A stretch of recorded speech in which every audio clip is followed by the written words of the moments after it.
For as Jonas was 3 days and 3 nights in the whale's belly, so shall the Son of Man be 3 days and 3 nights in the heart of the earth. Matthew 12:40, the King James Bible. Wow! Yeah, welcome to Loathsome Things, a horror movie podcast. My name is John, and I am one of your co-hosts. The other co-host, you heard briefly, his name is Josh. You'll be hearing much more of him in mere moments. Josh, how are you doing, sir? I'm doing quite well. Awesome pull on the Jonah deal in Matthew. What are we doing here today? Well, todayeth we upon this great earth are Elliot Goldnering a film simultaneously known as The Final Prayer and The Borderlands, everywhere that's not America. I was going to say, of course, the U.S. has to go with a different name because we're too, I don't know, Borderlands is too stupid for us or something. I'm trying to figure that out. Like, does that have more meaning? Does the Borderlands, like, mean something? They're like, yes, once you get closer to the outback of Scotland, or, like, is it something like that? I don't know. But Final Prayer also is a suck title. Not a great title. I mean, it does fit in with the movie, and I know that there was, I guess they had talked about having a couple they threw a few different ideas around, and one of them was, I forget what it was, but it was like, like devil murder or some like some, they were like, that's a little too obvious and maybe just a little too duh. Like Belly dumb. of the Beast. Yeah, exactly. It's like, okay, whatever, guys. It's fine. Yeah, this movie was made by a group of people who either have never made movies before, have never really done a lot of acting, who maybe haven't done any horror. I mean, it's a found footage movie. It's based on, or it takes place in a Catholic church mainly. I mean, it's really set up to be a terrible film. Yeah. It really has every reason to suck balls, but it's actually pretty good, at least in my opinion. Yeah. And I'm gonna argue with you that, like, it is a found footage film, but yeah. It's definitely in more genres than just that. Yeah, well, yeah, yes, that's true. That's awesome. True, but the acting is really good, especially from like the camera tech guy or whatever, who really isn't an actor. He's more an editor and a camera tech guy. That's really what he does in film more, Yeah.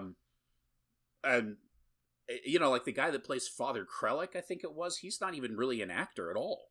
And he did fine. I mean, he was suitably weird and priestishly. Yeah. And it was and then if you look over Goldner's credits, I mean, this is really the only feature film that he's made. He's done a bunch of like TV horror, like like supernatural, like Haunting in Ohio and all this like Horror Connecticut or whatever. The Lake Winnipesaukee Murders.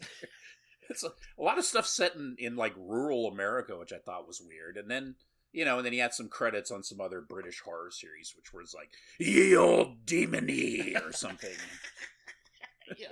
Yeah, I looked it up because even his TV credits dried up around the pandemic, so I was like, well, what has this guy been up to?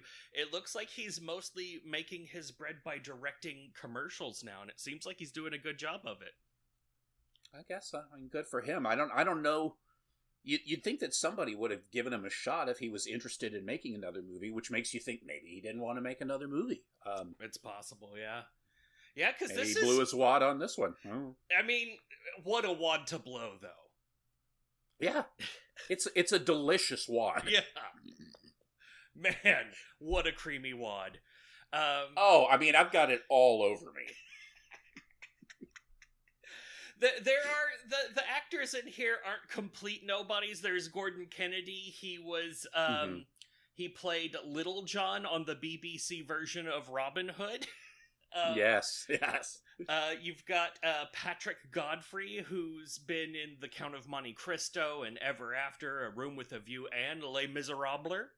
Yeah, Gilbert Gottfried is also... No, I'm sorry.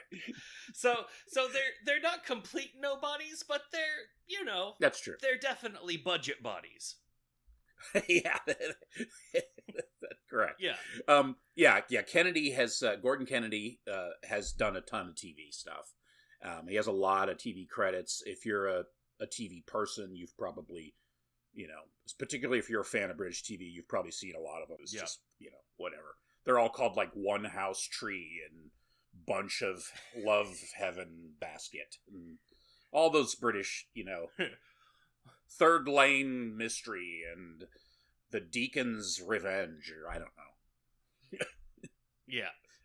King Henry's Clunge. I don't know why I'm making up bad show titles today. That's my thing. I know.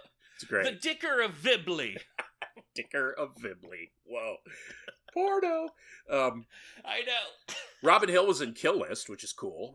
Kill List just got added to Shudder, by the way. If you guys have never seen Kill List, you need to watch Kill List. Nice. Yeah, he was in it and he was an editor on it. Yeah. So he's apparently a big Ben Wheatley guy. He's also in Ben Wheatley's Meg 2: The Trench.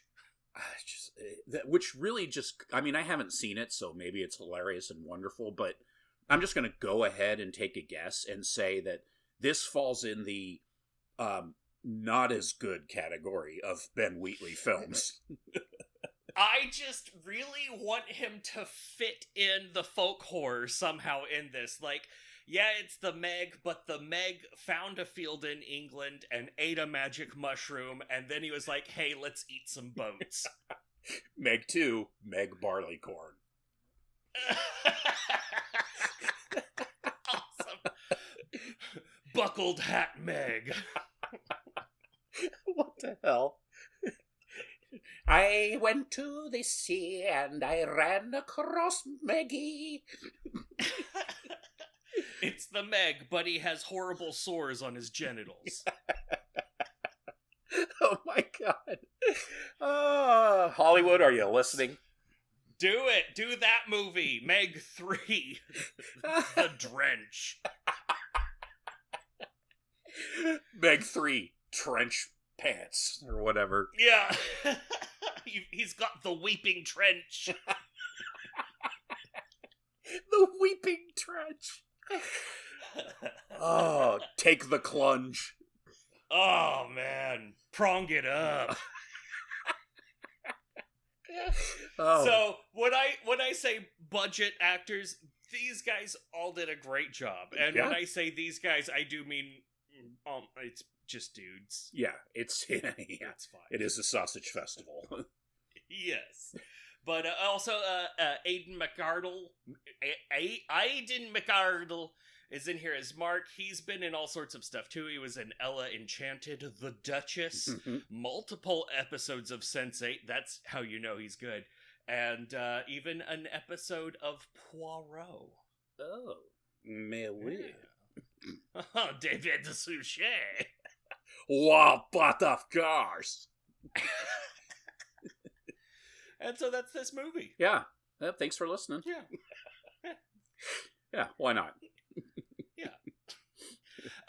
So yeah, I guess as we go along, I'm definitely gonna be pointing out all of the subgenres that this movie manages to squeeze itself into, because it is alarming the range that this movie is. Like, oh, we're gonna do a found footage. Oh, is it a found footage ghost hunting? Okay, that's cool. Mm-hmm. Oh, it's not just found footage and ghost hunting. It's also, oh, okay, yeah, that makes sense.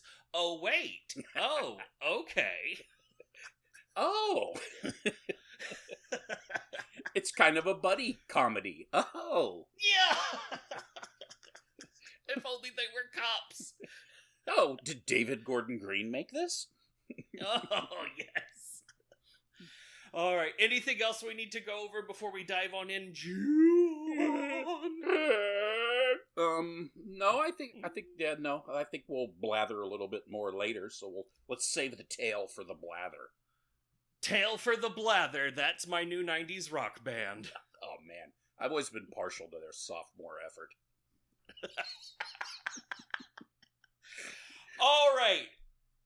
There's a guy. His name is Gray. He's in a house. He's setting up camera equipment everywhere. He's kind of a knob. He's got headset cameras. He's putting cameras up in all of the corners so that it can record, apparently, him living in this house. I actually started watching this movie a long time ago, and this scene put me off so hard that I stopped watching it. I was like, wow, I don't care about any of this. Then this guy named Deacon shows up. I skipped a whole bit, but we'll come back around to it.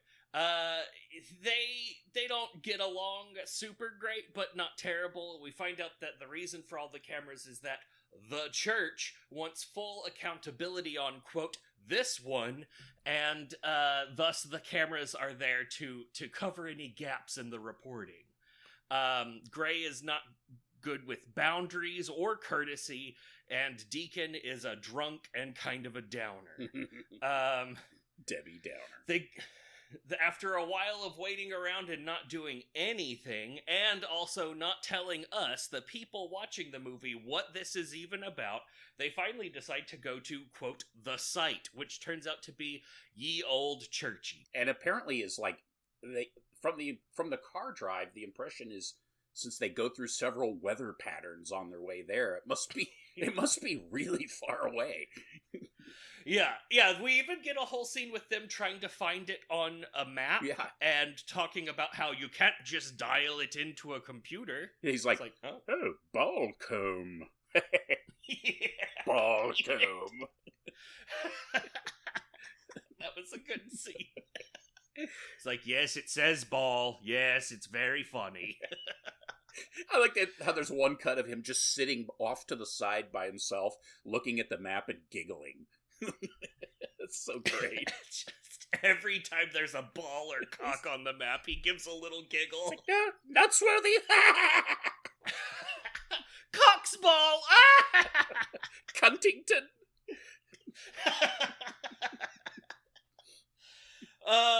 So they go to the church. Apparently they were supposed to wait for some guy named Mark, who is late and hasn't shown up and hasn't told them why.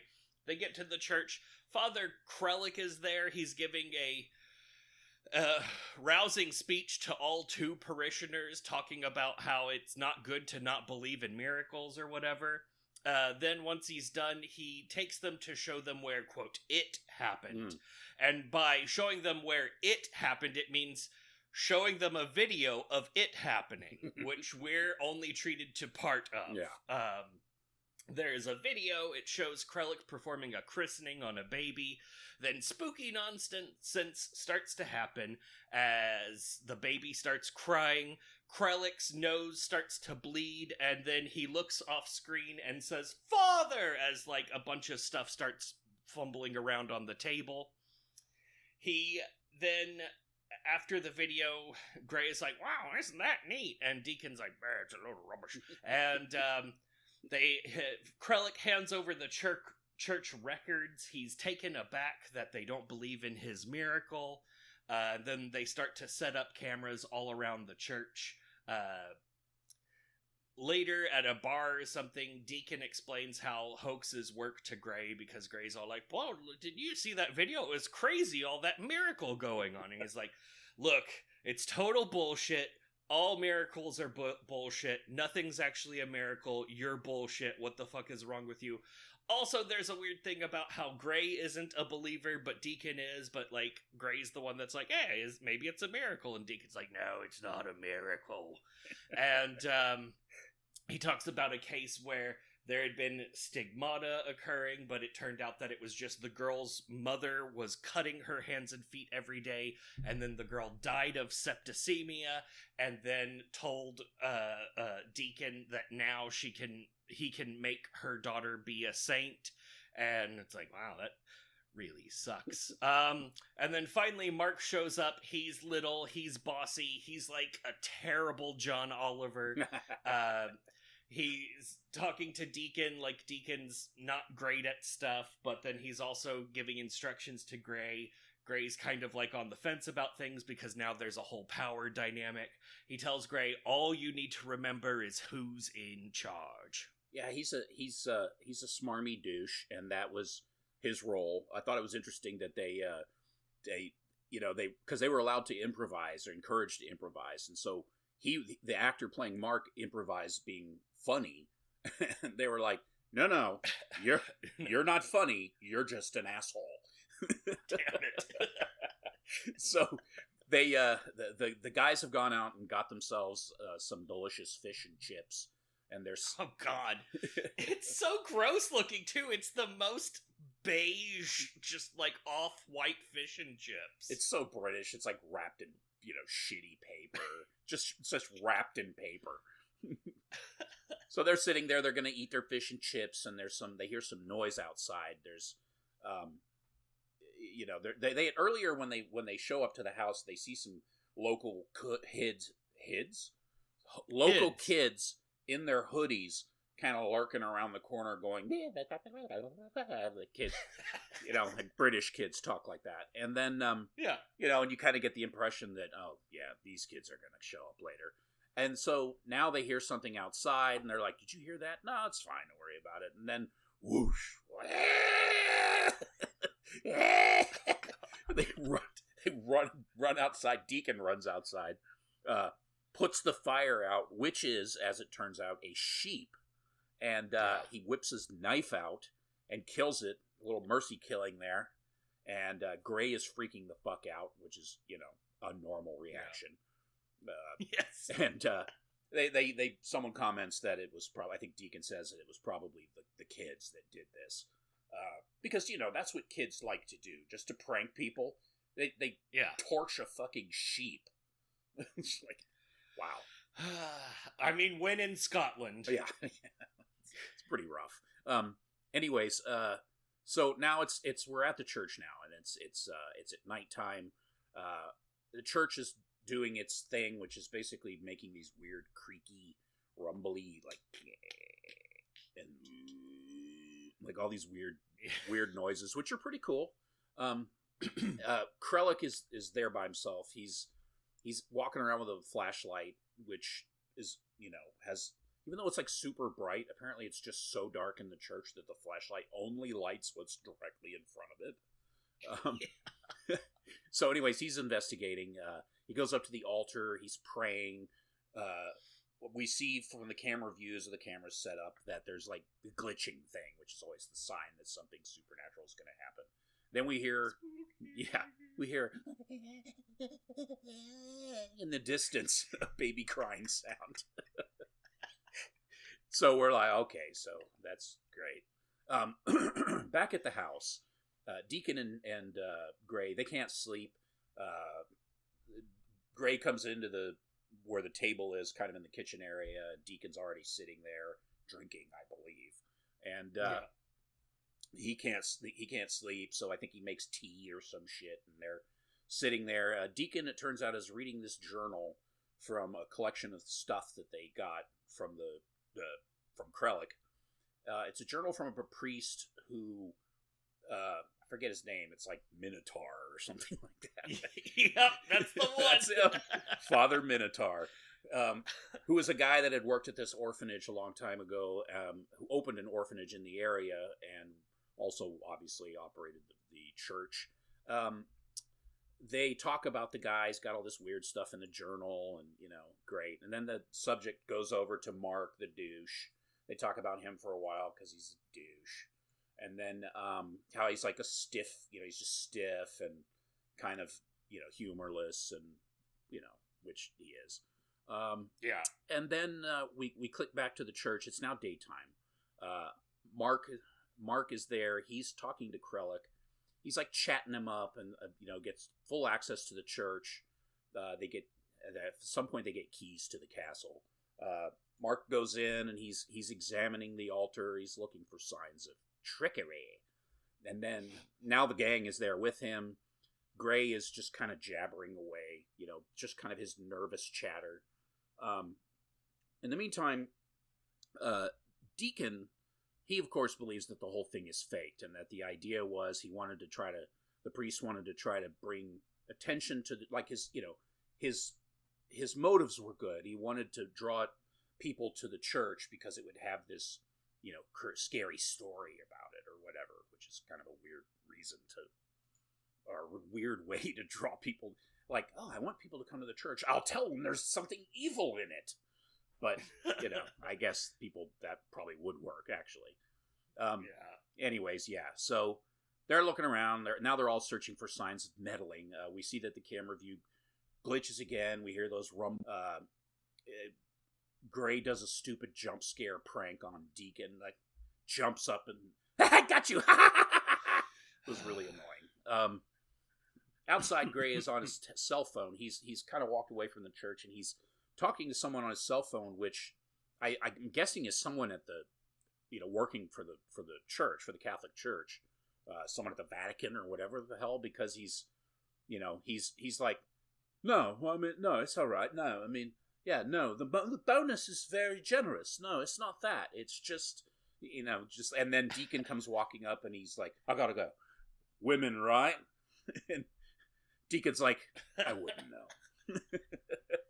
Which, yeah, it is weird. Yeah, it's just this weird exposition device where he's like talking to someone about why he's not happy with the situation, but we never It's like you're trying to lend strange.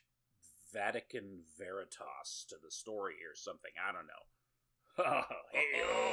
Did you? Oh, yeah. I mean, by the way, at the very, very beginning of the movie, there's like a 1-minute scene in a church supposed to be a church in Brazil, in Belém, Brazil, which has supposedly had some sort of incident, and Deacon had gone there to investigate. But he doesn't tell everybody about this, apparently.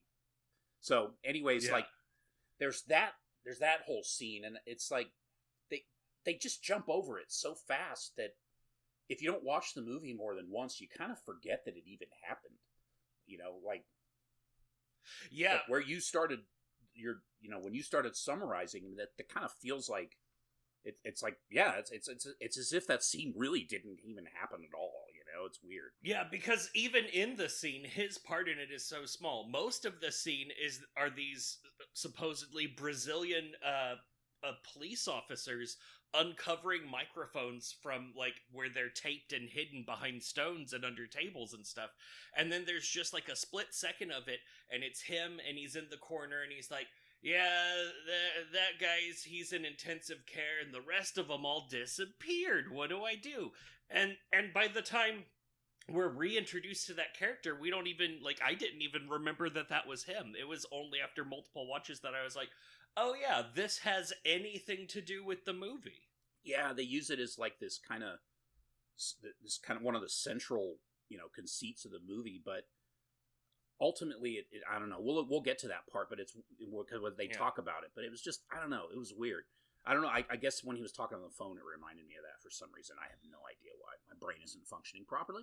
And great. So, Jesus Christ. So his camera glitches and his phone disconnects as when Deacon walks up. So it's like, okay, I guess whatever. The demon doesn't want him talking on the phone to some nobody. Great. So instead, he rolls himself a cigarette in the cemetery outside of the church. He sees a gravestone for somebody named Gray Parker, and he makes some smart-ass joke, and then he's having an existential moment. And back in the church, Mark and Deacon are searching around, trying to find the source of these weird sounds.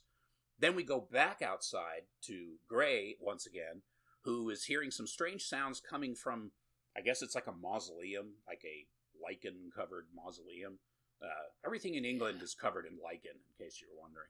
Yeah. So then he hears and turns around, and there's a gigantic pit bull or whatever, and he screams bloody murder, and Deacon and Mark come running out, and Gray's laying on his ass on the ground, and the dog's gone, and we're it's like, did it even happen? I guess is probably I guess that's the implication. I don't really know. It's a little ham-fisted. Yeah, it's sometimes this movie gets a little dissonant. I think that was supposed to tie into, at the beginning of the movie, there's this whole thing where they see a dog kill, like, a bunny or something at the top of a hill. That's right.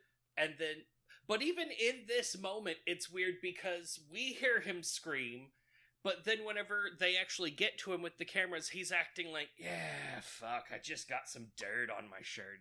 And he's not freaked out at all, and there's lots of stuff like that that happens throughout it. Even that scene right before the dogs are around the dogs, there's this thing with, they find this loose, like, cassette tape, like the tape from inside a cassette, and then he's like, oh, why do people do this? He's like, oh yeah, well, what they do is they, like, record spells and then wrap the tape around things as protection, and that seems like, oh, cool, I can't wait until we explore that more. No.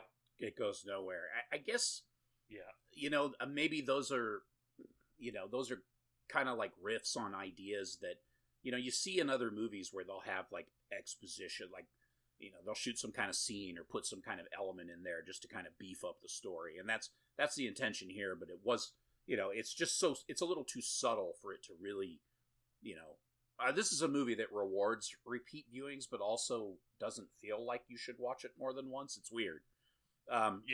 Because it's not super exciting, and it has a big reveal, and so watching it again is pretty, you already know the situation, so I don't know, whatever. Anyway, who cares?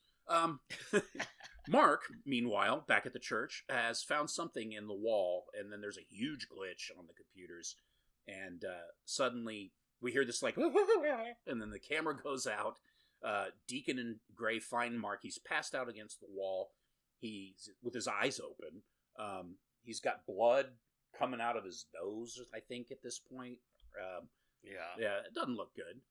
So they're back at the house. Mark is still dazed. He's on the couch. He's got, like, a washcloth over his face or something. He refuses to see a doctor. Gray's giving him a hard time, kind of like, dude, come on. I mean, you need to see a fucking doctor. What the hell happened?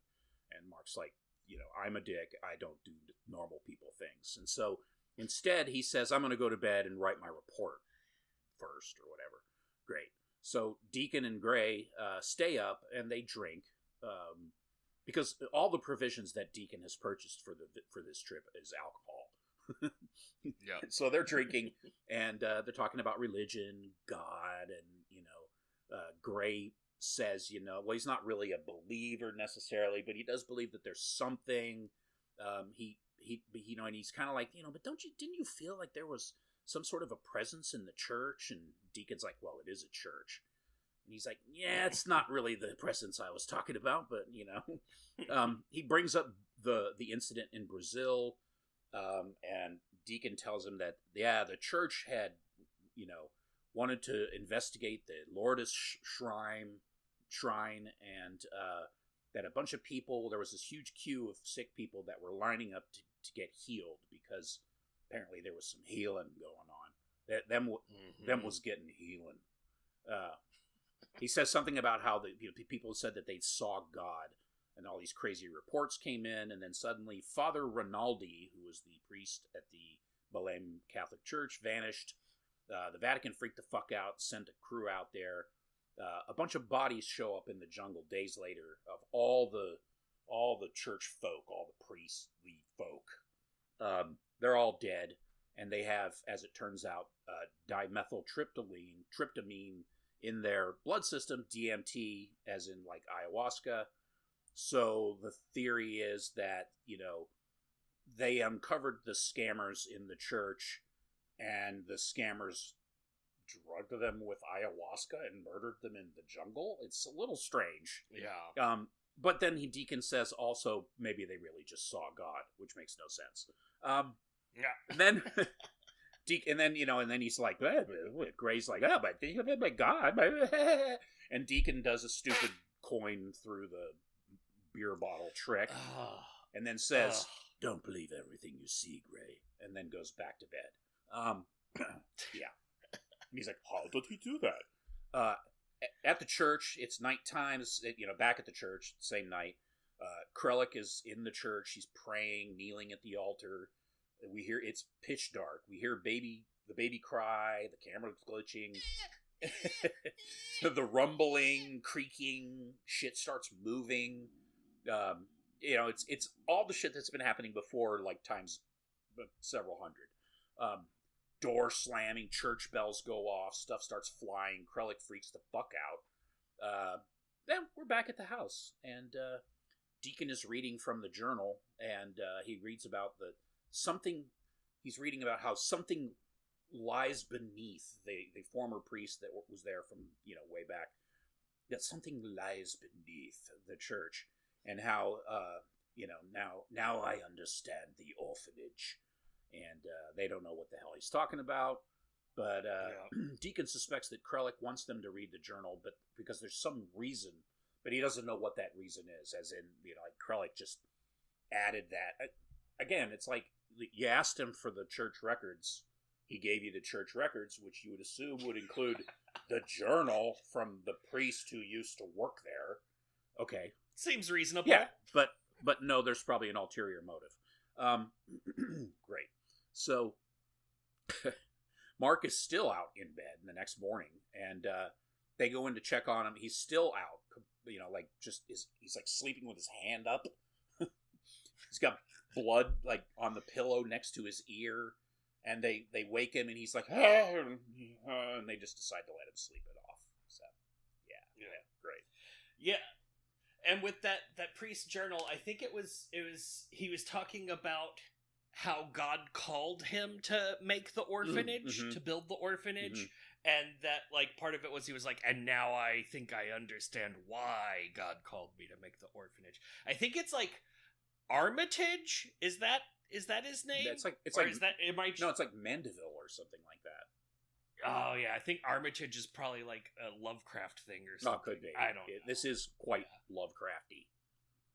It's a bit Lovecraft-esque. Yeah, a touch. Yeah. So then, because there's been all sorts of hearing and stuff, they hear stuff. They end up. He has special radios. They're direction sensitive frequency radio microphones. So if you set them up in different places, you'll be able to pinpoint where the sounds are coming from. And so they do that. They hear scraping and spooky voices moving around seemingly inside the walls. So they check all the walls again. No, there's still nothing in the walls. They hear a child crying. Mark is better now. He shows up and he says they're likely just picking up a signal from a baby monitor. There are big rumbly noises. It knocks the crucifix off the table again, just like in the video. But then they spot Krellick skulking about outside. So Mark chases after Krellick. The two of them are inside. They keep hearing the baby crying, but then they realize that they've switched off the machine. So where is this sound of a baby crying coming from? That's pretty good. I liked it. I mean, that was pretty good, but wasn't the whole point that the microphones are possibly picking up a recording of the baby sound? So just because they turned the machine off wouldn't stop the actual baby sound. Because it would be coming out of some speaker somewhere, right? That's true, but they can't detect a speaker, John! Oh yeah, that's right.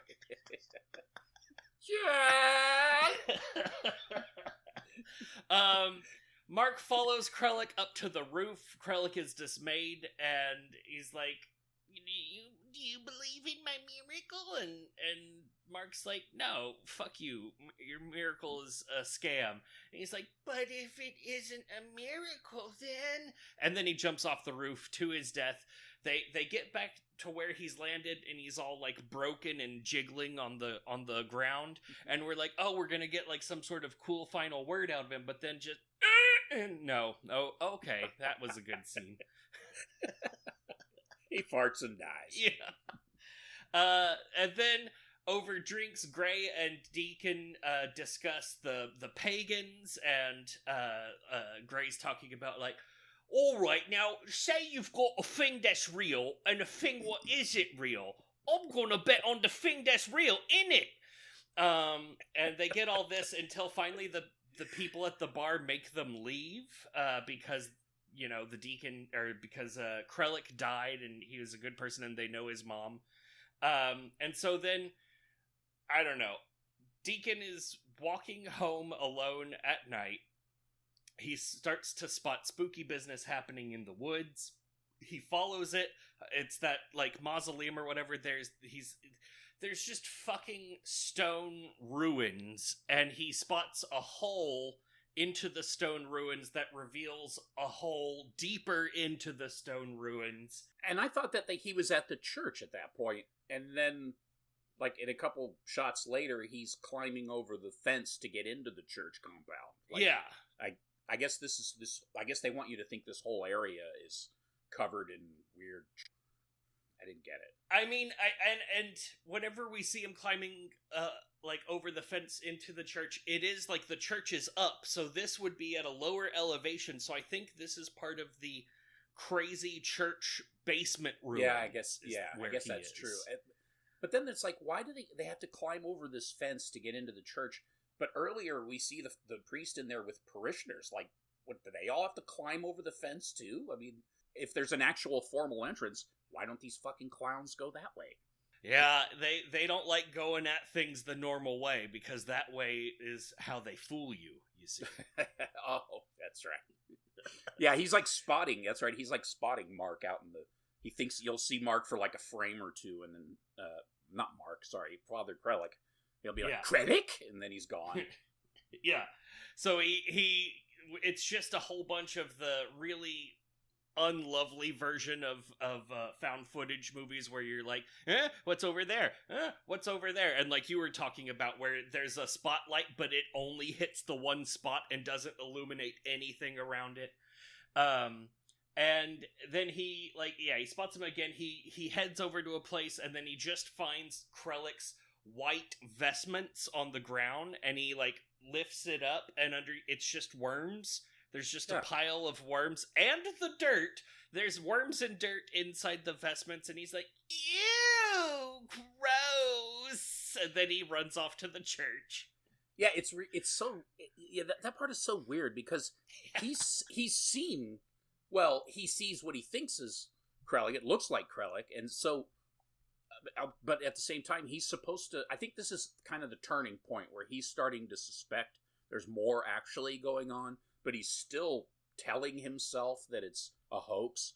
So when he finds the vestments, and there's like blood and the worms, he's kind of like, oh, you guys. Like, he's kind of got that...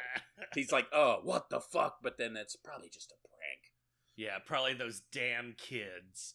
Also, I wanted to point out, that when they're in the pub, I love how they go to the pub, and it's like Krellick has just died. He just jumped to his fucking death. Yeah. And so now these guys are sitting in the pub, and it's like business as usual in the pub. You never see any police or any ambulance or something. You don't need to see that, but they should at least imply that it had some sort of impact. And, these guys are just talking about God or whatever, and then Deacon's like, can we get some drinks over here? And the guy's like, we're closed. He's like, it's 9 p.m. And he's like, fuck off. Yeah. We don't want your kind or whatever. It is strange, yeah. This movie does have a hard time with, like, maintaining tone and having, like, all of the pieces make sense. For example, like, at the very beginning, when Deacon and Gray first meet, he's like, you want a drink, mate? And now we know that Deacon is, like, a pure alcoholic. But in that scene, he's like, no, why don't you go clear off my bed and I'll make us some tea? And, like, for the rest of the movie, that's obviously not what he would do. He would obviously be like, yes, please, beer me now. Pour that tea down your own pants. Yeah. He's more fond of wine, but we saw him, he bought, like, individual bottles of, like, Corona or something. I don't know what that was. Probably some dumb, like, British apple cider. I don't know. Anyway, so he goes into the church. It's nighttime. Found footage movie. He hears whispers, more baby cries, more of the creaking and the groaning. There's plastic sheets everywhere for no good reason. We never get a reason why there's plastic sheets, but man, do they ever so slightly move in a gentle breeze. You know why those plastic sheets are there? Because that church that they found in real life was being renovated. Oh, nice. It had been in disuse for many, many years, and they decided that, they got the funding to restore the church, and so they were in the process of restoration when these guys found the place and got the approval to shoot there. And I guess they thought, yeah, that's going to look really creepy. And it does, but they don't explain why it's there.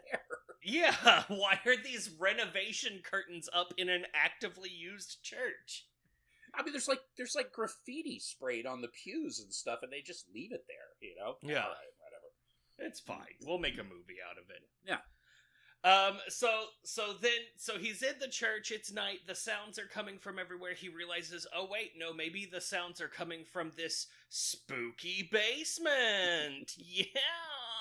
So, he starts heading down the basement and the sounds get even worse and it starts overpowering him. And then he hears some other voice saying something from his dark past, repeated from nowhere that could know it but his own mind. And so he runs home and makes a phone call in Latin while either Mark or Gray, it's hard to tell, is just sitting in his wife beater at the kitchen table, being quiet in the darkness.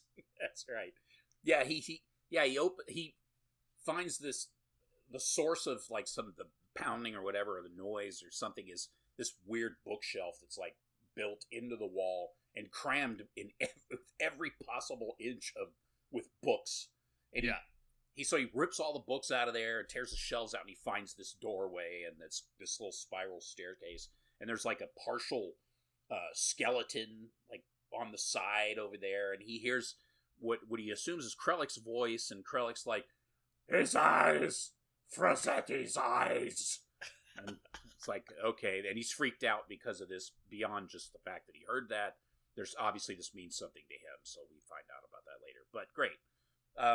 So the Mark is deciding that he wants to just call this whole thing off because, I mean, clearly it's just a hoax, which also is dumb. It's like, yeah, that's a common thread in like possession movies and stuff too, where the Catholic Church, they want to investigate these things, but it's kind of like they want to investigate them so that they can identify them and sweep them under the rug. And that's kind of the implication here, it seems, or at least that's what Mark wants to do. Mark is because he's kind of the mindset that, if Satan came out and gave you a BJ, it was still a hoax. Yeah. So they might as well just wrap it up, even though they're on their way to the airport to pick up Father Calvino, who has some sort of history with Deacon, and Mark obviously thinks he's like some kind of crank.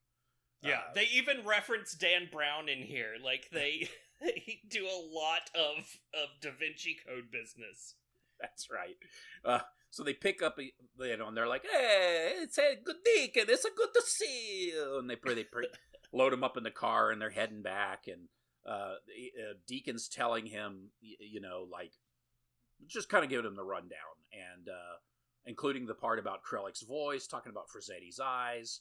And it turns out that Frasetti was one of the dudes in Belém who cut his own eyes out because he was so freaked out, even though Mark is still blaming the deaths of all the 7 guys. I think it was 7. He's still blaming it on the scammers, except that, Frasetti cut his own eyes out, but that's fine.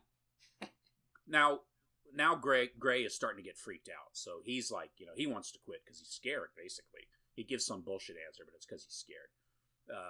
Calvino tells them that this site where the church was built is actually an ancient site that was revered by pagans, and that they worshipped some sort of deity at this specific site, that this was like the seat of this deity or whatever.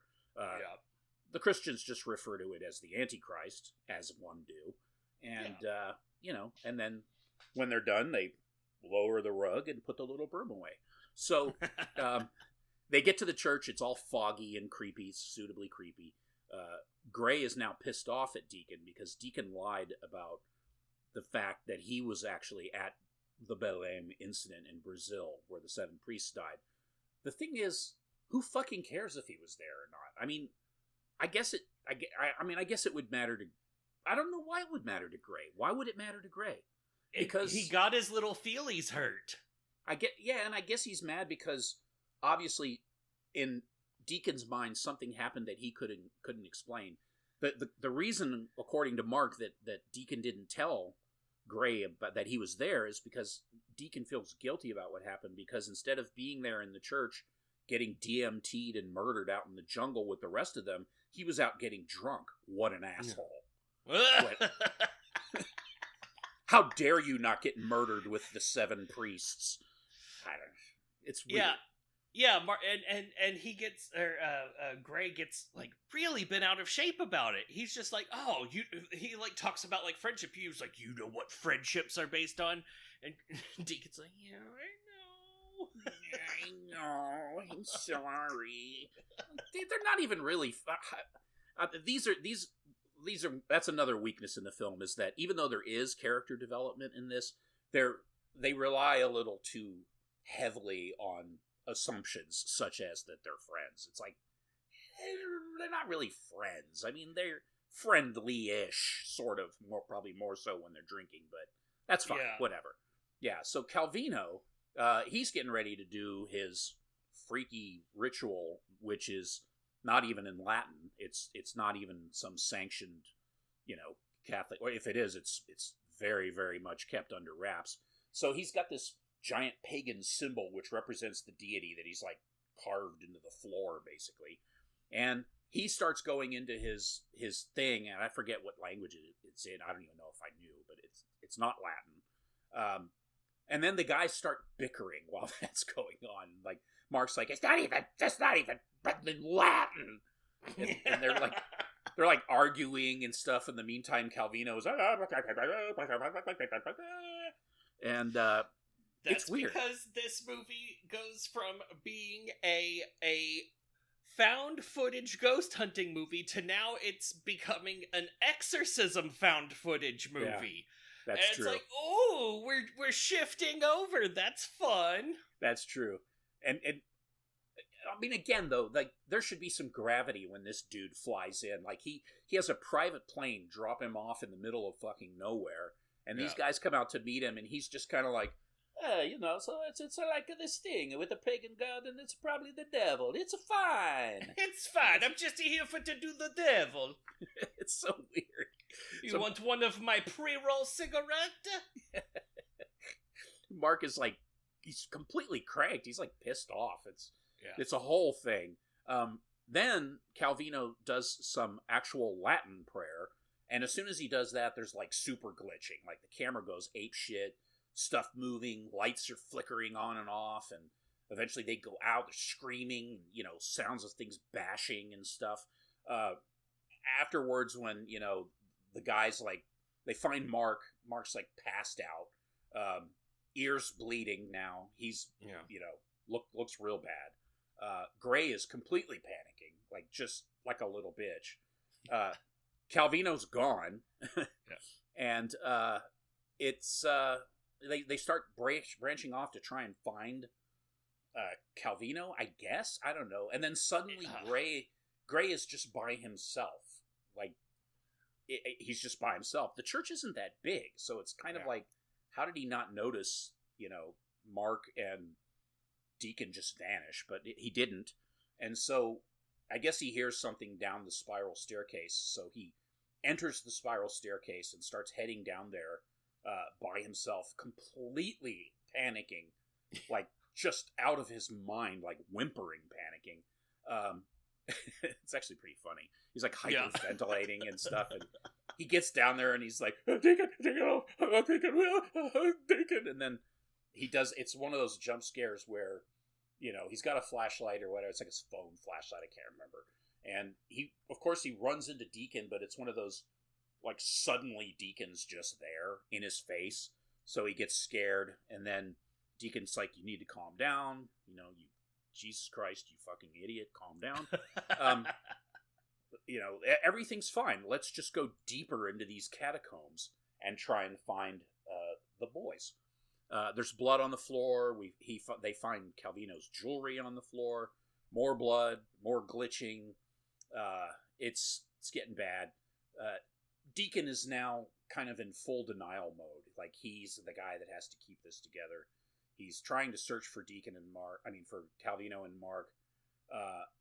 But I think he's pretty much 100% certain that something really bad is happening. Yeah. So but he doesn't. Last thing he wants to do is get Gray any more alarmed than he is, because he's already out of his mind. So they just keep going further in, and they come across this little nook off to the side, and there's these little kind of like square cages made out of sticks, which look very freshly made, but they have been there for a long time. Somebody has scrawled on the wall. Obviously, like the Father Minkawink Markadork has written all this stuff on the wall, and you know, one of the lines is, "I have a new master now." Oh, Mandeville, I guess is what they call him. And yeah, that's right. That's looking real bad. And then they find something that looks like kind of like a bowl with like circles carved in the bottom of it, which, you know, looks like some sort of altar. Then they hear Mark again. They start making chase. They come to a little area where there's like all these scribbles of like weird symbols and a devil-looking figure with it, like pitchfork. Yeah. And, you know, I don't think he had a pitchfork, but anyways, definitely had horns and a tail. And you know, they're like, "Oh my god, this is fucked up. Wow, this is bad." Yeah. Then Deacon puts two and two together and realizes that that those little cages were for the children in the orphanage, and that the orphanage was opened so that Mandeville, who has now converted over to paganisity, is feeding the children to some sort of presence that apparently lives under the church. Great. Numbers. Let's go deeper. Let's go deeper into the church. Yeah. So they keep going. Deacon spots Mark in like a little mini clearing up ahead, and Mark's just kind of standing there looking at them, and then slowly turns and walks out of sight. And so they're like, "Oh, we must go get Mark, who we don't even like." And so they go deeper in, and like as the further they go, the cave's just getting tighter and tighter, basically, and which is pretty cool. It's nice kind of sense of claustrophobia, which apparently the actors were having a hard time with. Yikes. Then they reach like there's an area that's kind of like a bit of a clearing a little bit, so they're like, "See, look, we can stand up, it's great." And then they hear Calvino crying in the distance, which is pretty bad, you know, and they're like, "Oh, well, I mean, we must go deeper." So they're like in a consistently tightening crawl. They're like in this thing that looks like a shaft, it looks like the inside of a drainage pipe filled with mud, basically. Yeah. And it's got these red blotches kind of on the sides, and Gray says something about how it smells terrible, and then he's like, "It's getting tighter, it's moving," and you can see the thing kind of like constricting and wobbling, sort of. The exit is now closed. The way they came is now blocked off. They're completely stuck. And then you start to realize that they're inside of a pagan deity, apparently, of some sort. The site where the church sits now and where the pagans had their, you know, business going on is basically alive. It's a evil. I mean, well, yeah, it's just pagan. Let's just say it's pagan, but yeah, but needs child sacrifices to you know, help probably make sure that their crops grow or whatever. Anyways, these guys are being eaten by it. It turns out that somewhere along the way, the tunnels and caves underneath this church have basically turned into the digestive system of some sort of pagan deity, which is a pretty fucking awesome conceit. Hell yeah. And, like, the camera is going out, it like blacks out for a second, comes back in, they're screaming in agony, goes back out, back in. They're like, their skin is turning goopy and like dissolving, like the thing is digesting them as they're alive. Mark's hand is all, Gray's hand is all, they got like goop, like drooling out of their mouths. They're just screaming in agony. And then at the very end, we hear Deacon starts giving a final prayer.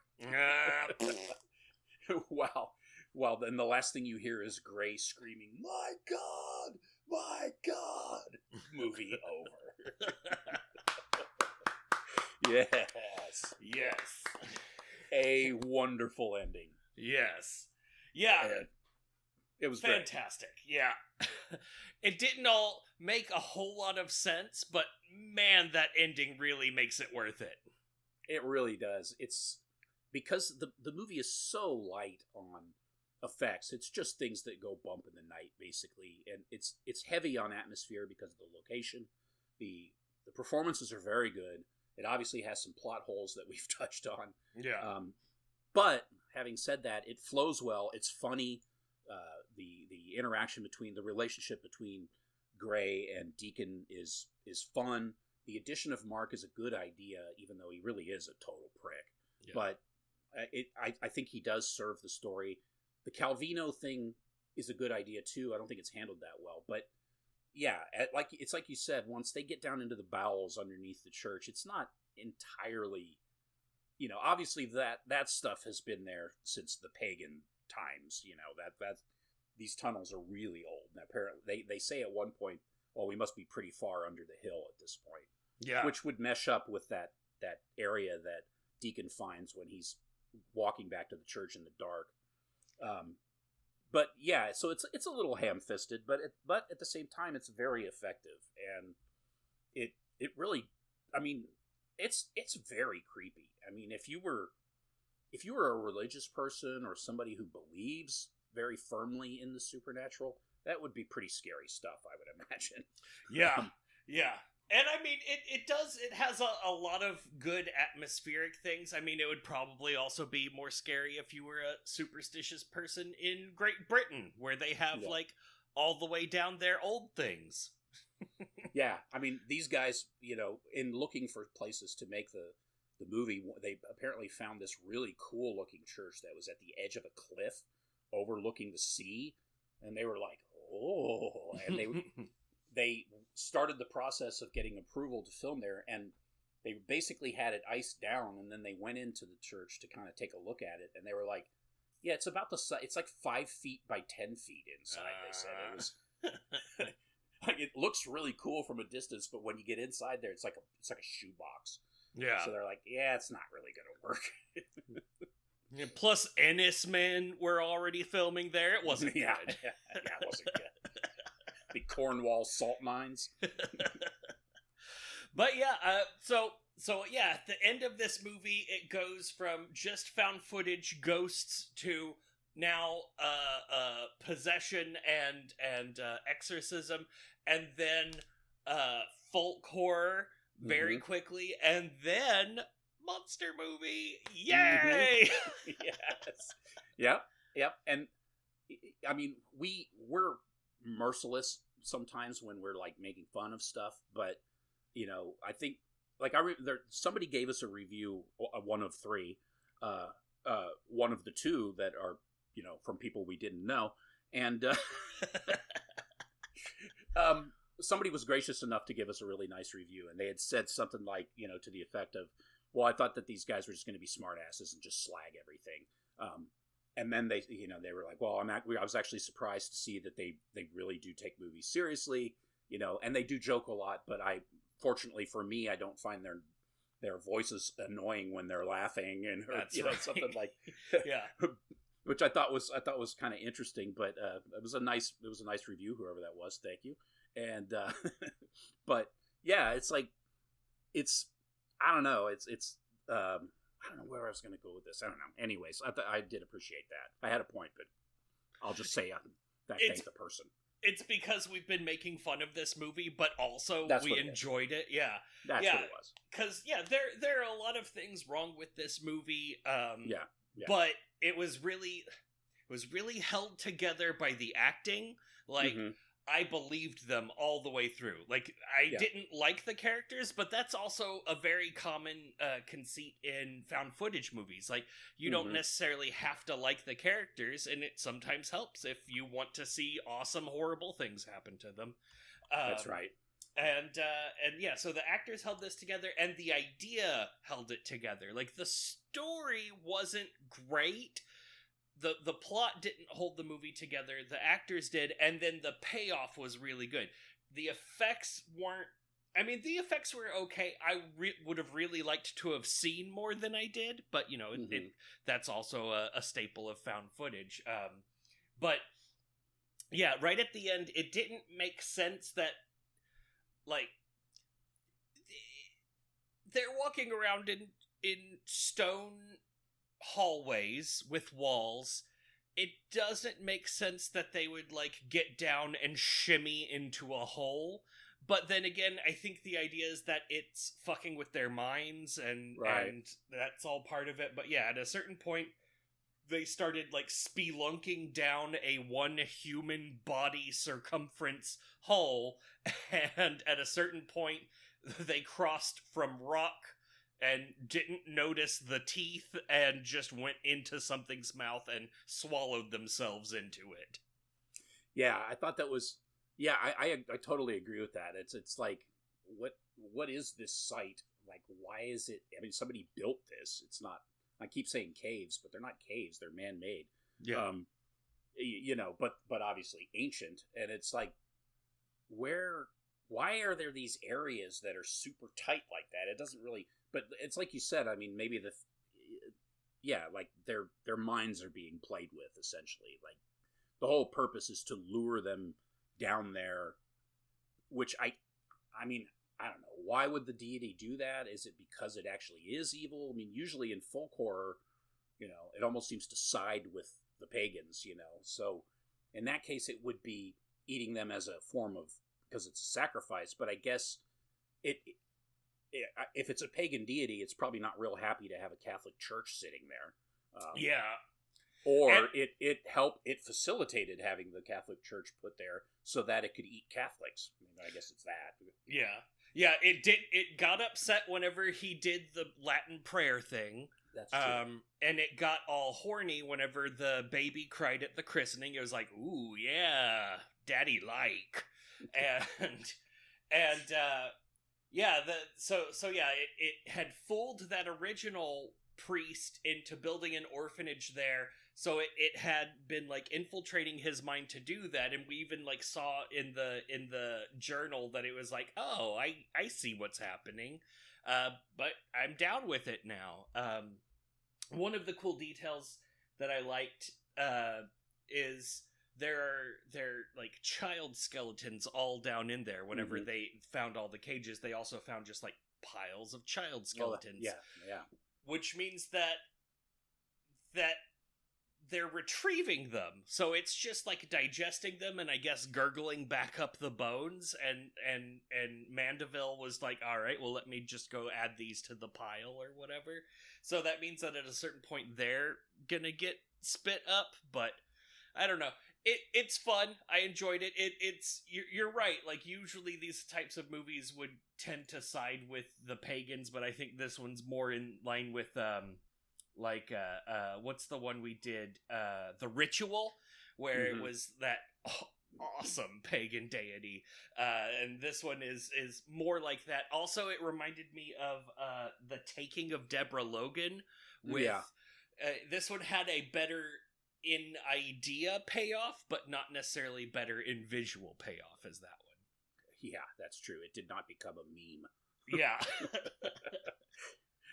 Yeah, I mean, we've talked about movies where, you know, a lot of low budget movies and a lot of movies that are made by not heavily accomplished directors are generally kind of like a mishmash of stuff put together, you know, like different ideas just kind of thrown together, you know, and then they just kind of hobble it together and make a movie out of it. A lot of times that's, you know, that contributes to a total failure where it's just disjointed, and, you know, there might be a couple sections or scenes or ideas that are kind of cool, but altogether it just doesn't add up very well. In this movie, it's the same thing. It's just I mean, that's what all movies are anyway. It's just a collection of scenes. But this one, like this, it's like these kind of ideas that are kind of half-baked and not so greatly executed, but ultimately they do add up to something that's greater than the sum of its parts. Like it's, it at least for me, I mean, like the overall feeling of this movie is that it's good, and like I would recommend it. Like I like the idea at the end because it's audacious, and it's like, okay, this is kind of ridiculous, but they just kind of go for it, and I'm okay with it. And they get away with not explaining a lot at times, whereas dumb movies won't explain a lot because they're so dumb, and they think they can get away with it by having set pieces. This movie, it does have a set piece, but it's not dumb. It just is thin of a way of describing it, but it works. Ultimately for me, it works. Yeah, I agree. I ended up giving it a 3.8 out of 5 loathsome things. Like, I mean, the story doesn't hold together well. You pick up more on a second viewing than on a first one because you see the little things that they've sprinkled along the way, like the Gray Parker headstone where he's not paying attention and that's his own name on there, and then whenever he looks back, it's a actual headstone again. Things like that. Things like the beginning footage. There's all these little things, like at a certain point the two of them are outside smoking a cigarette and the church bells ring, and they're like, oh, that's weird that a church bell would ring at night. It's a little too late for that. So there's good little creepy things along the way that really makes it enjoyable. I'd be hard pressed to really love this movie if I wasn't like determined to watch it for review purposes, just because like the payoff is all the way at the end, and there's a lot that you have to slog through to get there. But ultimately, it built itself up. The actors did a great job, and that payoff is really good. So yeah, it's a 3.8. It doesn't, in my mind, it doesn't get to a 4. It's not in that upper echelon, but it is on the upper echelon of the tier just below it. I mean, I did not get the exact same rating you did, which I often do, but I gave it a 3.7, and nice. Again, for basically the same reasons that you did. I mean, I don't really have a whole lot to add to what you said. I mean, I'm sure there's people out there I'm sure this movie has its detractors, like diehard movie fans who hate it. There's a lot of people who just hate found footage anyway, so that leaves a whole segment of the horror world out. For people who just really, really love horror movies and, will pretty much take any movie at face value and just kind of give it a shot, like us, we'll give it a shot, I think there's something to get out of this movie for sure. If these themes interest you at all, and, if the subject matter is something that appeals to you, then I think it's definitely worth a watch. It's not, I don't think it's going to go down as like an all-time classic, but having said that, I think it does deserve an audience, and it definitely deserves a place in, not just in, say, found footage or possession or, any of those little subgenres. I think it just, overall, as a horror film, it definitely has its place and should be seen. I enjoyed it. It has, I will say, it has that sneaky folk horror quality that I think most people, if they were looking for folk horror films, they wouldn't pick this movie out of a stack of DVDs. Yeah. But it definitely deserves to be included in there. I remember when it came out here, or at least when it came out in video or whatever, I had read an article about it, and I saw, it was like on Bloody Disgusting or something, but I saw a picture from, the front cover, which is, the church in the shape of a cross, basically. Which, of course, the church isn't. But it was kind of a striking image. Obviously, it looked kind of silly. And I think my immediate reaction was, did they really shoot a church that looks like this? So then I read about it, and I remember it sounded interesting at the time. And like the reviewer was kind of surprised. They were expecting it to be shit, and they were actually surprised to find that they enjoyed it. And it'd been sitting in the back of my mind ever since. And I just, every once in a while, I'd see it somewhere, like, again, like online, somebody talking about it or whatever. And I'm like, man, I need to watch that. And I just never got around to it. And then it popped up, and I was like, I watched it. And I was like, oh yeah, this is cool. This would actually be pretty good for the show. So yeah, that's how we got here. Yeah. And you were right. I enjoyed reviewing it. I enjoyed, watching it through. The first time I watched it through, I wasn't paying attention. And then I was like, I was like, wait, what happened at the end? That was confusing. And then the second time I was like, oh, okay, good. And then, a third time because I'm a weirdo. I expected it to be, to have a lot more of kind of the standard, like, somebody with whited out eyes, or somebody getting yoinked into the dark or whatever. And they had none of that shit. Like, even the shot that they put in the trailer, which is kind of wise and kind of weird at the same time, where you see Mark in the distance looking at Deacon through that little opening in the wall down into the church, and then he just turns, that is very, like, haunting or possessed, whatever the Deborah Logan business, because, just because of that whole cat and mouse business going on at the end of that movie. And I thought, just from that little placement of the actor there in that scene, that his eyes were doing the glowy thing, but I think he's wearing it's light reflecting off his glasses, if I remember correctly. Yeah, I think so. But then in the end, yeah, he is clearly possessed. I mean, he's not even there. He's already been eaten, and the thing is making them think they see him just to lure them deeper into the. I mean, because they hear Krellick and they hear Calvino, who's almost certainly been eaten. So. Yeah, I guess it has, like, levitate. I don't know what its power set is. Like, I don't know what actually happened to Calvino. My guess is that he and Mark were both consumed by the thing, and that, my assumption is, there is probably an actual layout to this space under the church, but if you're down there being, manipulated by this thing, then it can basically make you think, like, haven't we been here before, kind of thing. Like, they don't do that, but they could have easily done that little trope too. That's what I appreciate about this movie, is that it doesn't just use all the cheap shots. Like, even though it's rehashing stuff probably that you've seen before, it's more of a thematic thing. I mean, it doesn't use all the same scares, and the payoff is certainly original. Yeah. So that's a 7.3 out of 10 loathsome things for the stomach monster under the church movie. Yes. Which is good. It's a hearty recommend from us. Go out there and watch it. You can watch it for free, or you can support, I don't know, the media conglomerate by paying for it. Yeah. Yeah, that's right. And go watch Kill List, because that movie smokes. Yeah, that movie's awesome. We will talk about that one day, but watch it now so you can be ready.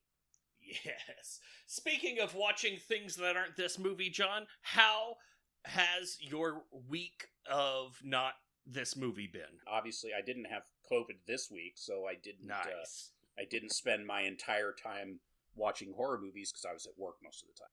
I watched a couple movies on Shudder, and because I've already canceled Shudder, and I'm watching everything I can before it goes away. Nice. But that's what I do. I sign up again, watch everything I want to see, and then cancel it. Same. Yeah.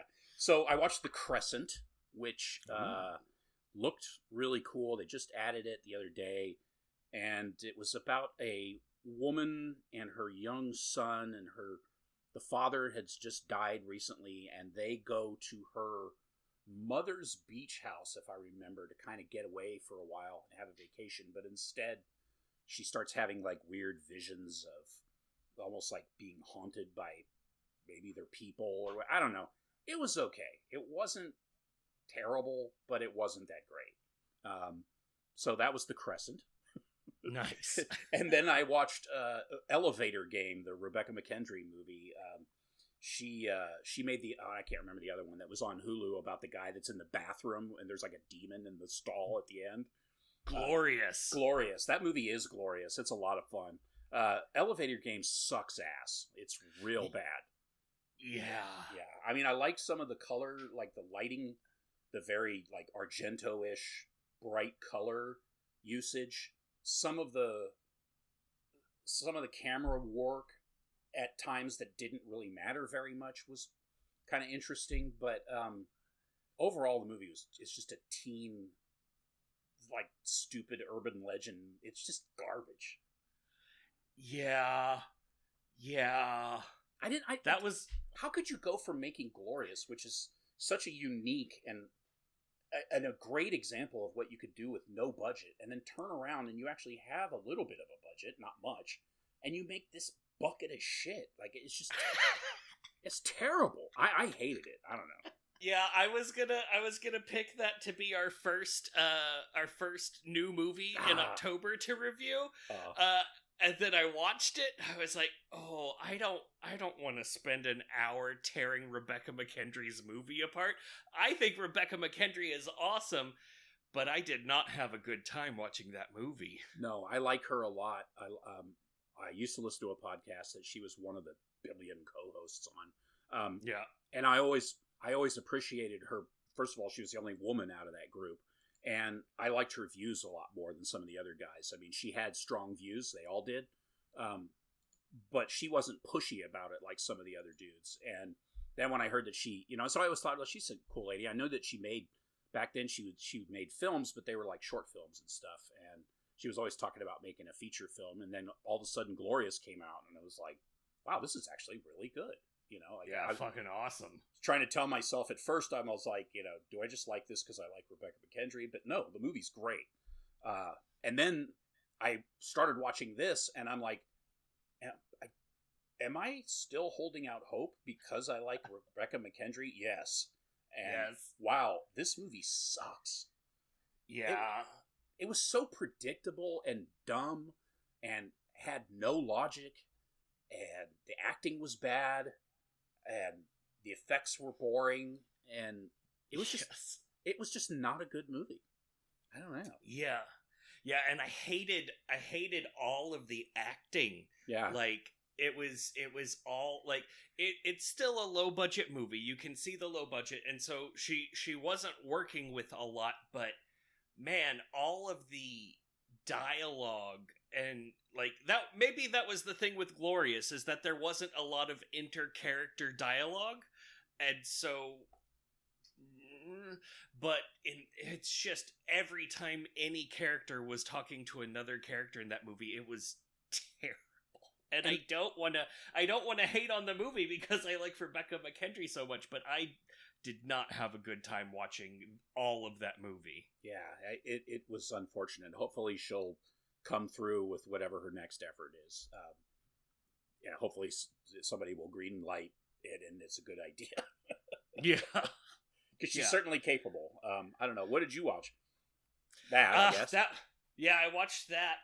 That was the only other... Well, there's one other horror thing I'll get to. I watched the Barbie movie. It was good. Barbie's good. I really enjoyed Barbie a lot. It's funny that you mentioned it because I was thinking about Barbie when you were talking about Elevator Game, and I was thinking about how, there's a movie that, on the surface should just be purely superficial and stupid, but actually has some chops. There's like some real intelligence put into the screenplay. The script is funny, and there's a lot of inside jokes that were, that I appreciated and thought were actually fairly intelligent. And that's an example of, there's a movie that's made for the biggest possible audience. I mean, it's up there with the highest ranking films of all time, and and yet it still has like a little bit of a subversive edge to it. More so because of the anti-woke morons who can't understand it because they're stupid. But beyond that, I mean, it's got some meat on its bones. And this movie, she could have, if she had approached this movie and said, I want a urban legend teen movie, but I want to make it not a bucket of shit. And so you have all these stylistic elements from the 90s, and it's very much a throwback. The performances are really hammy, and there's a lot of bad jokes and stuff. All the things that are in this movie, except underneath that is some sort of level of intelligence that propels this movie along. It's just not there.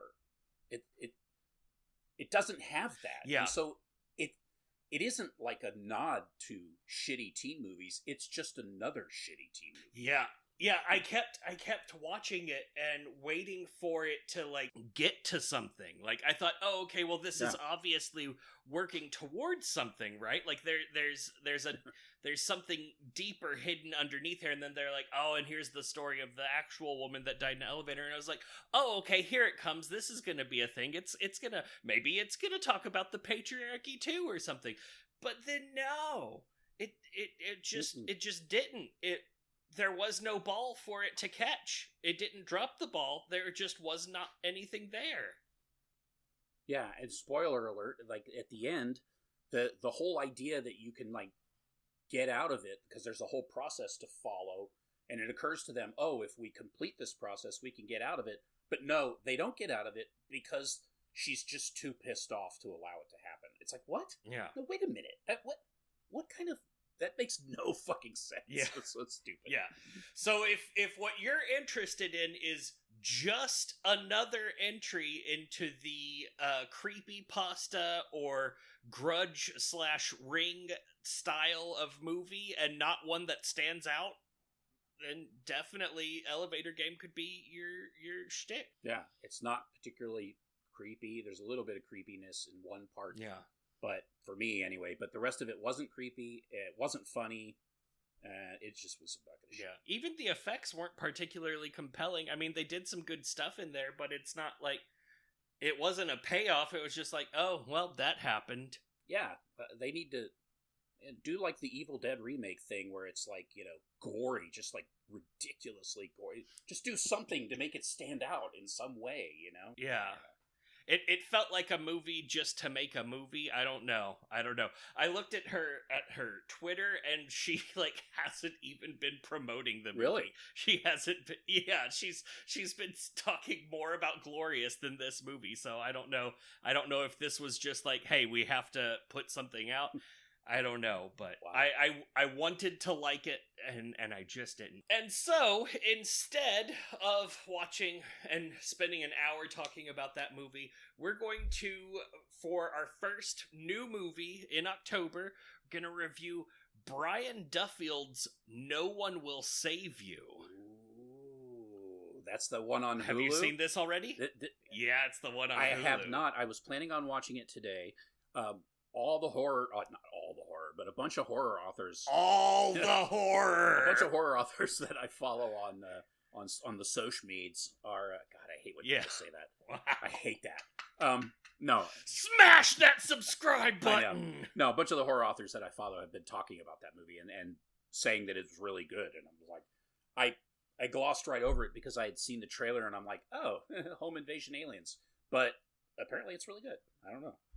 I would say it's good. It does an interesting thing. There's no dialogue in the movie, so be prepared for that. That's right. It has one line or something? It might have one line. I didn't hear it, or if I wasn't paying attention or something, but yeah, it's interesting. It's not like great, but there are interesting elements of it. It sounds like something that'll be fun to talk about. More fun than Elevator Game. Yeah, I think we've already exhausted Elevator Game. Yeah, there's not much else to say about that. So meet us back here in 2 weeks, when we review No One Will Save You. Go out there and don't try to set up a new patriarchy, because it turns out it's not as good as horses. It's not, and as always, we're sorry that you all have to die.